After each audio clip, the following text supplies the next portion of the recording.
Life, as anyone will tell you, is not fair. But how important is fairness really?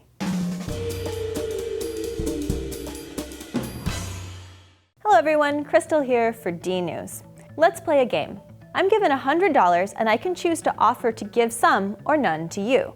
If you accept my offer, we both get to keep the money.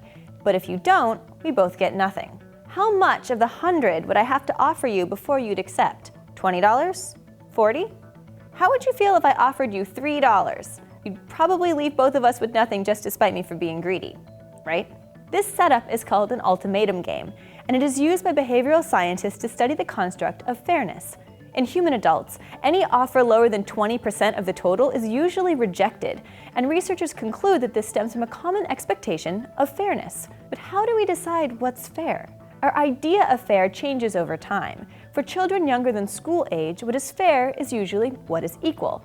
When my sister was little, she could never understand why I would get more of something because I was older. But as we develop, our sense of fairness shifts to become rooted in merit-based reasoning. That's why in adults, it's more common for higher value individuals to be the most rewarded. And researchers at MIT and the University of Rochester recently proposed that the shift correlates to when we learn to count.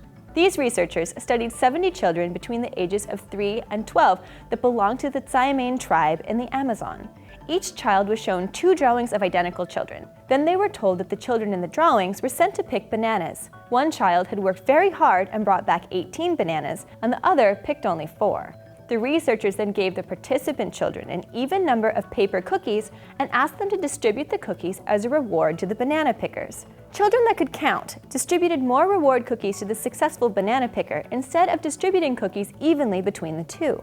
These results were interesting because Tsaimane children learned to count at varying ages, and they saw that how these children bestowed a reward did not correlate with age as in previous studies. The researchers proposed that children may understand the concept of rewarding greater efforts before they learn to count, but they can't accurately translate that understanding into an appropriate distribution because they can't yet represent quantity with numeric values. So is fair ever equal? Ideas of fair and equal are present not just in humans, but in primates too. A now famous study done in monkeys by Sarah Bronsnan and Franz de Waal show that when 2 monkeys in full view of each other are asked to perform an identical task, but receive unequal rewards, the monkey who received the lowest reward reacts strongly and violently to the inequality, as, well, any of us would. So what does this intrinsic understanding of equality mean in our unequal society? Economists Michael Norton and Dan Ariely published results of an experimental survey in 2011 that shows Americans greatly underestimate the level of inequality extant in our own society.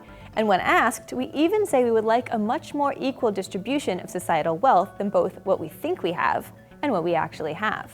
However, when Norton and Ariely asked their experimental subjects to design the wealth distribution of a society that the subjects would be willing to enter at any hierarchical level, the participants did not create a society that was mathematically equal across all class designations, implying that even when tasked with creating a fair and equal social structure, we'd still like the possibility of getting just a little bit more than everyone else. Sometimes, life just isn't fair. One place where unfairness runs wild is in sports.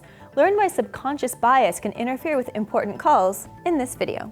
The study couldn't pinpoint why for sure, whether wearing black actually makes players more aggressive, whether it's a cultural bias against the color black, or if they're simply more visible on the ice that way. But either way, it amounted to about 2 minutes of additional penalty time. What do you think is more important, fairness or equality?